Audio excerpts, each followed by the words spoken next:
something that I think we can all relate to here, multitasking. Some are really good at it. Others need a little more help juggling a lot of tasks at once. So what does it say about our brains if we can only successfully handle things one step at a time?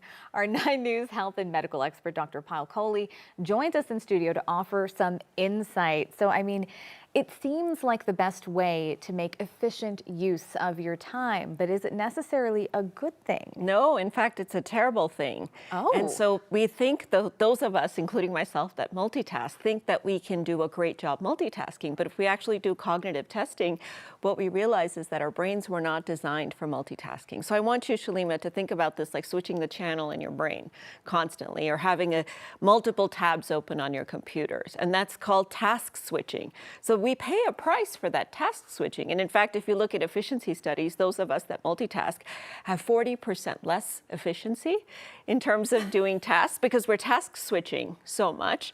And if you look at our memory, we're less likely to make long-term memories. We use up our oxygen and nutrients of our brain, so we have more brain fog and more fatigue.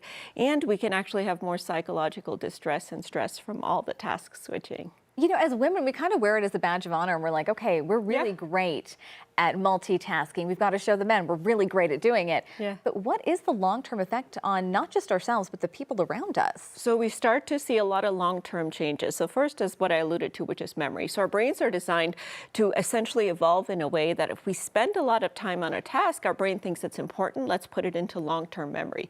So we're not as good at learning new tasks if we're one of those people that constantly task switches.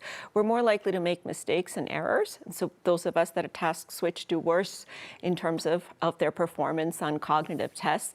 And interestingly, if you look at the structure of the brain, those of us that do something called media multitasking, which I do all the time, you have the TV on and you're on your phone, right?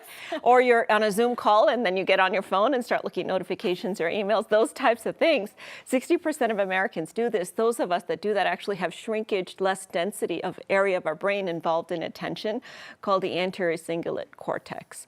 And all of this translates into more stress, which means more anxiety, more depression, more stress hormones, and a higher blood pressure and heart rate for multitaskers. Okay, so I know we don't have much more time, but I do have to ask it. Is there something we can do to be more efficient while also not compromising our mental health and our overall health? Yes, and so it's a really good formula. So we can multitask, like you know how they say you can walk and chew gum at the same time. Yeah. And automatic tasks. So if you're walking and listening to a podcast, that kind of multitasking is actually okay. But 2 things that require concentration or memory, like looking at your phone, looking at your email, watching TV, those should not be done at the same time. So what the experts in the American Psychological Association recommend, 30 minutes per task. Try to turn off notifications, clear the clutter from your desk, and see if you can focus for 20 to 30 minutes on just one single task. And in the long term, it's actually going to make you more efficient, less stressed, better memory, and even for our kids and our adolescents, it means fewer behavioral problems if they're focusing on one thing at a time. All right, challenge accepted. All right. For everyone out there, Dr. Paul Coley joining us this morning. Thanks so much for being with us. Thanks so much for having me. And ironically, I was multitasking while preparing for this segment, so it was a wake-up call for me.